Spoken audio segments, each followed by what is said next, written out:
আসসালামু আলাইকুম। প্রিয় দর্শক, অন্য মঞ্চের আলাপচারিতায় আপনাদের সকলকে আমন্ত্রণ জানাচ্ছি। উত্তরায় যে মর্মান্তিক ঘটনা ঘটেছে, বিমান বাহিনীর একটা প্রশিক্ষণ যুদ্ধ বিমান একটা স্কুলের ছাত্রছাত্রীদের উপর বিধ্বস্ত হয়েছে এবং কত লোক মারা গেছে, কত স্টুডেন্ট মারা গেছে তা নিয়ে এখন পর্যন্ত কোনো সুনির্দিষ্ট সংখ্যা আমরা জানতে পারিনি। সরকার বলছে একটা, ওখানে যারা আছেন স্টুডেন্টরা তারা বলছেন আরেকটা, শিক্ষকরা বলছেন আরেক কথা, এবং সর্বোপরি জামাত ইসলামের আমির বলছেন আরেক কথা। সংখ্যা নিয়ে বিভ্রান্তি এবং সংখ্যা নিয়ে ক্ষোভ। স্টুডেন্টরা দুজন উপদেষ্টাকে ঘেরাও করেছিলেন, আজকে অনেকক্ষণ ঘেরাও করে আটকে রেখেছেন। তাদের 6 দফা দাবির মধ্যে 1 নম্বর দাবি হলো যে কতজন মারা গেছে, কতজন আহত হয়েছে, তাদের নাম ঠিকানা সহ পূর্ণাঙ্গ তালিকা প্রকাশ করা। তবে দেখুন, এই যে প্রকাশ করার দাবি, এই দাবিটাই প্রমাণ করে যে সরকারের যে ঘোষণা তার উপর এই স্টুডেন্টদের, এই অভিভাবকদের আস্থা নেই।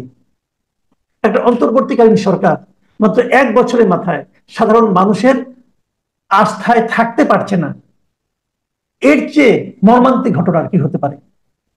আজকে সরকার মিটিং করলেন, 4টা রাজনৈতিক দল তাদের সঙ্গে বসেছিলেন, এবং এই মিটিং এর যতটুকু খবর আমরা পেয়েছি এখন পর্যন্ত, সেখানে দেখতে পেলাম স্বৈরাচারী ফ্যাসিবাদী সরকারের অর্থাৎ ফ্যাসিবাদী দোসরদের আবার ফিরে আসা নিয়ে তারা যতটা উদ্বেগ প্রকাশ করেছেন, উদ্বিগ্ন হয়েছেন, যতটুকু বুঝতে পেরেছি, তার কিছুমাত্র যেন উত্তরের এই ঘটনা নিয়ে নয়। সামগ্রিক পরিবেশটা আসলে তাহলে কোন দিকে যাচ্ছে, এসব নিয়ে আলোচনা করার জন্য আমরা আজকে আমন্ত্রণ জানিয়েছি ডক্টর নাজমুল হাসান কলিমুল্লাহকে। ডক্টর নাজমুল হাসান কলিমুল্লাহ আপনাদের কাছে খুবই পরিচিত একটা মুখ। ওনাকে আমরা চেষ্টা করি প্রতি সপ্তাহে একবার আনার জন্য।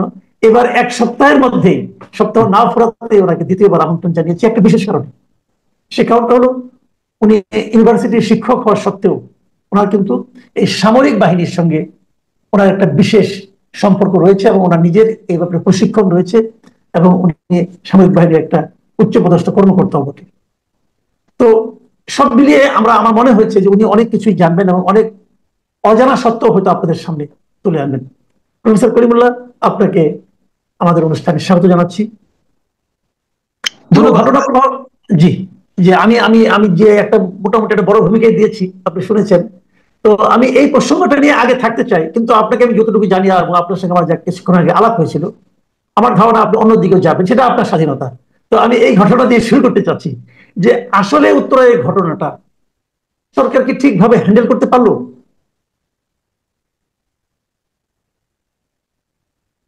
দেখুন, আমাদের এখানে সংস্কৃতিটা দাঁড়িয়ে গেছে এমন যে আপনি যত কম ডিসক্লোজ করতে পারেন তত ভালো। মানে সরকারি কাজকর্মটা এই স্টাইলই হয়। ট্রান্সপারেন্সি একটা বিপজ্জনক বিষয় বলে ধরে নেওয়া হয়। তো ফলে আপনার বেশি মানুষ আপনার প্রাণ হারিয়েছে, এটি যদি আপনার চাল হয়, তাহলে একটা ব্লেম গেম শুরু হয়ে যেতে পারে, যেটি সামাল দেয়া সরকারের পক্ষে সম্ভব নাও হতে পারে। তো সেই রকম একটি অবস্থায় আপনার এক ধরনের ডেসপারেশন, এক ধরনের নার্ভাসনেস আমরা লক্ষ্য করেছি দুই পক্ষের মধ্যেই।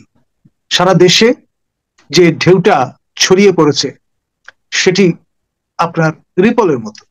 মানে আপনি একটি জলাশয়ের মধ্যে যদি বড় ঢিল ছোড়েন, তাহলে যে রিপল তৈরি হয় এবং সর্বত্রগামী হয়ে ওঠে, ব্যাপারটা অনেকটা দাঁড়িয়ে গেছে তেমন। কোথায় যশোর, আপনার কোথায় কুমিল্লা, কোথায় বগুড়া, সর্বত্রই কিন্তু এর প্রভাব গিয়ে পড়েছে। আপনার বিক্ষুব্ধ ছাত্রছাত্রীরা তারা আপনার শিক্ষা ভবনের উপর চড়াও হয়েছে। সংলগ্ন আপনার সেই সচিবালয় বাদ যাবে কেন, সেখানেও তারা ঢুকে পড়েছেন। এখন এর আগে আমরা দেখেছি যখন এই সরকার নতুন এসছে, সেই সময় কিন্তু সচিবালয় অভয়ারণ্যে পরিণত হয়েছে। আপনার যখন তখন যে কোনো দাবিতে যে কোনো গোষ্ঠীর মানুষ তারা ঢুকে পড়তেন এবং সচিবালয়ের নিয়ন্ত্রণ নিয়ে নিতেন। আজকে তার ব্যতিক্রম ঘটেনি। এখন ধরুন, টেনশন রিলিজ করবার একটা মাধ্যম হিসেবে এই সরকার সবসময় আপনার স্টেক হোল্ডার বুঝে তাদের এই পাবলিক অর্ডার ম্যানেজমেন্টের যে বিষয়টা সেটা কার্যকর করেছে। এখন ধরুন, একটা পর্যায়ে কিন্তু সাউন্ড গ্রেনেডও ব্যবহার করতে হয়েছে। আমি নিজে বাংলাদেশ মিলিটারি একাডেমিতে অ্যাম্ফিবিয়ান থিয়েটারে বসে প্রথম যখন এই সাউন্ড গ্রেনেডের সম্মুখীন হলাম রীতিমতো পিলে চমকানো বিষয়। কোন রকমের ওয়ার্নিং দেওয়া ছাড়া আপনি যদি এই গ্রেনেড চার্জ করে বসেন, খালি ওই স্প্লিন্টার বাদে আর যত রকমের এফেক্ট আছে সবই কিন্তু আপনি অনুভব করতে পারবেন। কান ঝালাপালা হয়ে যাবে বা স্তব্ধ হয়ে যাবে, আপনার হৃদকম্প হতে পারে। এবং যদি দুর্বল চিত্তের মানুষ হন তাহলে তো রীতিমতো চাইবেন যে ধরনী দেহ আমি তাতে প্রবেশ করি, কোথাও লুকোবার চেষ্টা করি, গর্তে ঢুকে পড়ি এরকম। এবং এখানে আপনার হুটুপুটি তারপর স্ট্যাম্পিড হওয়ার সম্ভাবনাও কিন্তু থেকে যায় এরকম পরিস্থিতিতে। আজকে যে কাণ্ডটা আমরা দেখলাম, মিসম্যানেজমেন্ট যাকে বলে, কোনো পরিকল্পনাহীন অ্যাডহক বেসিসে কাজ করলে যেমনটি হয় তেমনটি অনুভূত হয়েছে। খেয়াল করে দেখেন, এখানে পরীক্ষার একটা বিষয় আছে। এখন সেটি দিনের বেলা কেন জানান দেয়া গেল না, মাঝরাতে কেন আপনার এটা ফয়সালা করতে হলো, এবং তাও আবার সুদূর প্যারিসে বসে, যার অঙ্গুলি হলো না এখন দেশ চলে। ডিফ্যাক্টো সরকার প্রধান কিন্তু শ্রীমান পিনাকি ভট্টাচার্য, আমাদের ডি জুড়ো সরকার প্রধান হচ্ছেন Nobel laureate professor doctor Yunus. এবং আবার এখানে একটা কমনালিটি আছে, প্যারিসের সঙ্গে একটা সম্পর্ক আছে। আমাদের এই সরকার প্রধান নাজেল হয়েছেন কিন্তু প্যারিস থেকে, এবং সেখানে আবার একটা মাইনর অপারেশন করেছিলেন, সেজন্য তার আসতে দেরি হয়েছে, এবং সেই কারণে 3 দিন দেশে কোনো সরকার ছিল না ওই অর্থে। তো খেয়াল করে দেখেন, একজন প্রতিনিধিত্ব করছেন প্যারিসের অন দ্য গ্রাউন্ড, আরেকজন প্যারিসে থেকে সবকিছু পরিচালনা করছেন। তিনি তার যে ফেসবুক স্ট্যাটাস, শ্রীমান পিনাকি ভট্টাচার্য, তিনি বলেছেন নর্মালি তিনি উপদেষ্টাদের ফোন টোন করা পছন্দ করেন না, কিন্তু আপনার তার ভাষায় তার আবরার ভাইকে তিনি ফোন করেছেন, নির্দেশনা দিয়েছেন কি করতে হবে, কিন্তু সে শব্দে আবরার ভাই কিছু করতে পারেনি। ফলে আপনার তিনি দাবি করেছেন যে শিক্ষা সচিব মহোদয়কে যাতে ইজ আউট করা হয়। মজার ব্যাপার হচ্ছে, আলটিমেটলি স্কেপগোট হলেন কিন্তু আমাদের সম্মানীয় শিক্ষা সচিব মহোদয়। তিনি একজন অভিজ্ঞ জনকৃতক এবং kind of second lease of life তার জন্য চুক্তিভিত্তিতে তিনি নিয়োজিত হয়েছিলেন। যেদিন প্রথম তিনি অফিস করেন সেদিন তার সঙ্গে আমার দেখা হয়ে গিয়েছিল সচিবালয়ে, জনপ্রশাসন সচিব মহোদয়ের অফিস কক্ষের সামনে, এবং তিনি বলেছিলেন যে আগামীকাল আসুন, আমার অফিস আমি বাই দ্যাট টাইম গুছিয়ে নেবো, আপনাদের সঙ্গে মত বিনিময় করলে ভালো লাগবে। আমার সঙ্গে তখন একপিনি করেছিলেন সদ্য বিদায়ী একমাত্র নারী উপাচার্য বাংলাদেশের টারশিয়ারি এডুকেশন সাবসেক্টরে পাবলিক ইউনিভার্সিটি গুলোতে প্রফেসর ডক্টর সুচিত্রা শর্মিন। ঢাকা বিশ্ববিদ্যালয়ে তিনি উন্নয়ন অধ্যয়ন বিভাগের প্রফেসর, এবং ছিলেন গোপালগঞ্জে যে বিজ্ঞান ও প্রযুক্তি বিশ্ববিদ্যালয় আছে তার বর্তমান মাননীয় উপাচার্য মহোদয়। এবং মজার ব্যাপার হচ্ছে, তারপরও কয়েকবার তার সঙ্গে আমার দেখা হয়েছে, প্রতিবারই আমি দেখেছি যে তিনি নিষ্ঠার সঙ্গে কাজ করবার চেষ্টা করেছেন। এখন এইরকম একটি ঘটনায় তাকে স্কেপগোট হতে হলো, এটি আমার কাছে খুব ভালো ঠেকেনি। কারণ এভাবে যদি জনকৃতকরা একের পর এক ইজড আউট হতে থাকেন প্যারিস থেকে বর্ষিত অগ্নিবাণে মুখে, তাহলে বুঝতে হবে যে একটা রিকার্ডেন্স দেখা দিয়েছে পুরো সিস্টেমে। আর খেয়াল করেন, আপনার এখানে যখন এরকম লঙ্কা কাণ্ড ঘটছে, তার প্রভাবে আপনার মাননীয় প্রধান উপদেষ্টা মহোদয় তার সরকারি বাসভবনে সেখানে 4টি রাজনৈতিক দলের সঙ্গে বৈঠকে মিলিত হয়েছে, তাও রাত 9টার দিকে। এবং সেখানে মূলত কিভাবে আপনার এই ট্রায়াম্ফেন্ট কামব্যাক কিভাবে ঠেকানো যায়, যারা ক্ষমতাচ্যুত হয়েছেন আপনার এই জুলাই রেভলিউশনের মাধ্যমে, 36 দিনের রেভলিউশনের মাধ্যমে, তারা যে আবার কাউন্টার রেভলিউশন করবার একটা প্রক্রিয়া শুরু করেননি, এটাই বা কে বলতে পারে। আমি একটু কথা বলছি এখানে, যে আমি কিন্তু আপনি যেটা বলছেন সেটাই আপনি বলবেন, আমি আপনার ধারাবাহিকতাকে থামাচ্ছি না।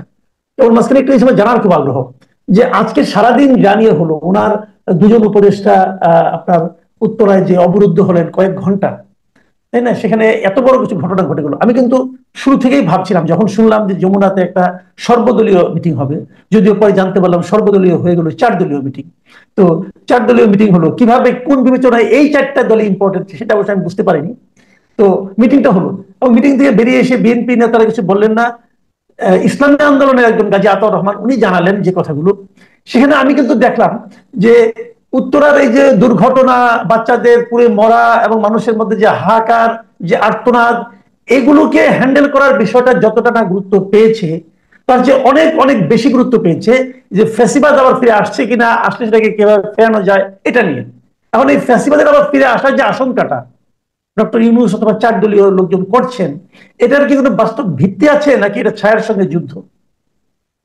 দেখুন, বছর তো প্রায় ঘুরে গেছে, সেই দৃষ্টিতে যদি দেখেন, তাহলে রেভলিউশনের কাউন্টার রেভলিউশন, বিপ্লবের প্রতি বিপ্লব, এই যে চক্র, সেটি এলসওয়্যার আমরা দেখেছি।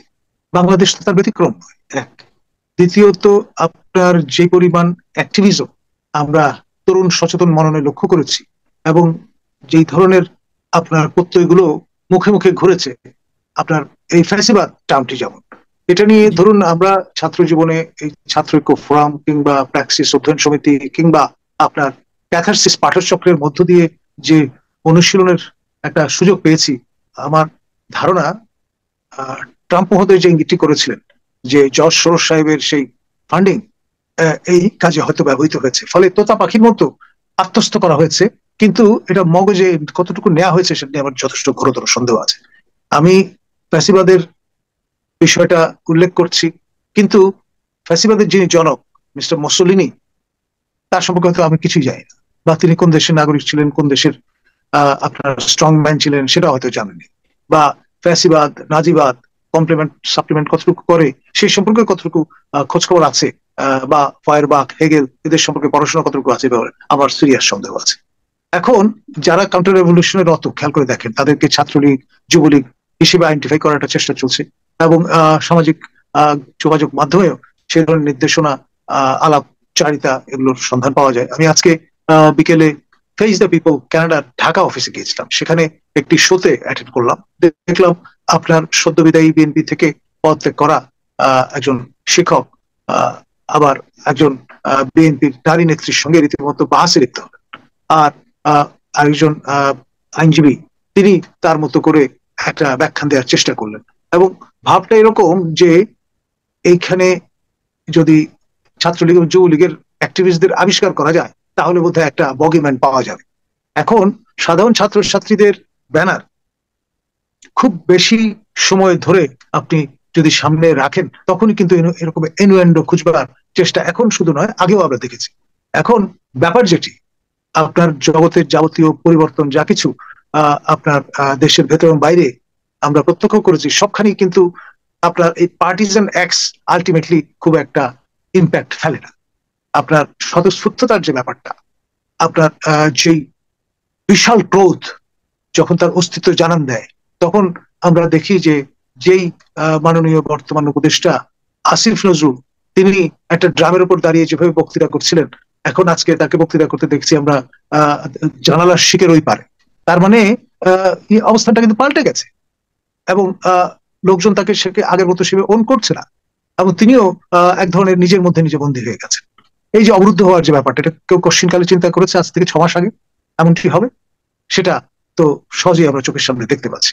তারপরে অনেকে বলতে শুনেছি যে মাননীয় শিক্ষা উপদেষ্টা মহোদয় তিনি ঘুমালেন কি করে রাতের বেলা, মানে এইরকম একটি ধ্বংসযজ্ঞ তার কর্তব্য কর্মের সঙ্গে পার হতে যেটি পরে, বা নূরজাহান যিনি মাননীয় স্বাস্থ্য উপদেষ্টা, তিনি বা কি পদক্ষেপ গ্রহণ করলেন।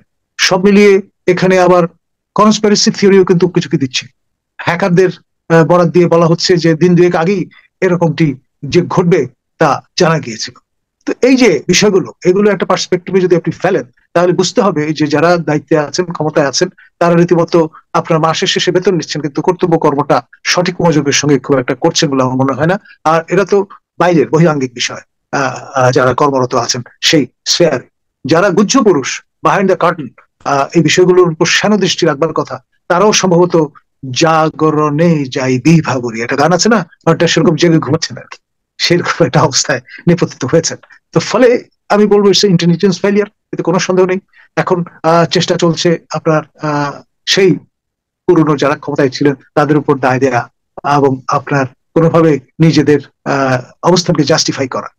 আবার যারা ক্ষমতায় ছিলেন তারাও বলার চেষ্টা করছেন যে আমাদের সরকার তো এইখানে স্কুল প্রেমিস তৈরি হোক সেটাই চাননি, বাধা দেওয়ার চেষ্টা করেছেন, কিন্তু শেষ পর্যন্ত জনমতের কাছে তাদের হার মানতে হয়েছে। তো এই যে পরস্পর বিরোধী অবস্থান এবং তা জাস্টিফাই করবার যে চেষ্টা, সেটা থেকে মনে হয় যে আমরা এখন পর্যন্ত এই যে দলীয় যে সংকীর্ণ চিন্তা ভাবনা তার বাইরে উঠতে পারেনি। এমনকি এই ধরনের ভয়ঙ্কর দুর্ঘটনা যা সারা দেশে আলোড়ন ফেলে দিয়েছে, সেটাও কিন্তু আমাদের সেই বিশেষ চশমা দিয়ে দেখবার যে সংস্কৃতি, তার থেকে আমাদের মুক্ত করতে পারেনি। এখন খেয়াল করে দেখুন, সেটা কিন্তু প্রফেসর ইউনূস বা মেইন স্ট্রিম 4টি পলিটিক্যাল পার্টির ওই ডোমেইনের মধ্যে কিন্তু ঢুকে গেছে। তারা দলমত সবকিছু ঊর্ধ্বে উঠে কিভাবে আরো ভালো ম্যানেজমেন্ট করা যেত, ভবিষ্যতের রেপুটেশন যাতে না হয় সেই লক্ষ্যে কিভাবে কাজ করা যায় সরকার নির্বিশেষে, সেই বিষয়টা একদম আমলে নেন। অর্থাৎ কোনো উন্নতি আসলে হয়নি এই গত 11 মাসে। আমরা যে তিমিরে ছিলাম সেই তিমিরেই আছি। ভবিষ্যতে এই ধরনের আরেকটি ঘটনা যদি ঘটে, তখনও দেখা যাবে যে আমরা প্রেম কর্তব্য বিমূঢ় এবং ইমোশনাল হয়ে গেল। জি, অনেক ধন্যবাদ, অনেক ধন্যবাদ জনাব প্রফেসর ডক্টর কলিমুল্লাহ। আপনি অনেক কথাই বললেন, কিছু কিছু কথা আকারে ইঙ্গিতে বললেন, কিন্তু আমরা আসলে হতাশই হতে থাকলাম। আমি জানি না এই হতাশার শেষ কবে হবে। আমরা জানি না যে কবে জাতি তার প্রত্যাশিত সেই সময়কে তাদের জীবনে দেখতে পাবে। প্রিয় দর্শক, এখন এই পর্যন্তই। আল্লাহ হাফিজ।